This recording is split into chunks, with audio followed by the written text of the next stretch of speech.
pakiramdam ko ngayon'y laging sabik. Maramdaman ang mga yakang mo't halik. Inaantay ko lagi ang iyong pagbalik. Ako'y tinamaan ng lintik. Buti nakilala ka,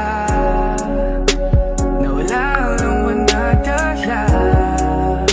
Salamat laging nandyan ka, binigyan mong kulay ang buhay ko na nalalanta.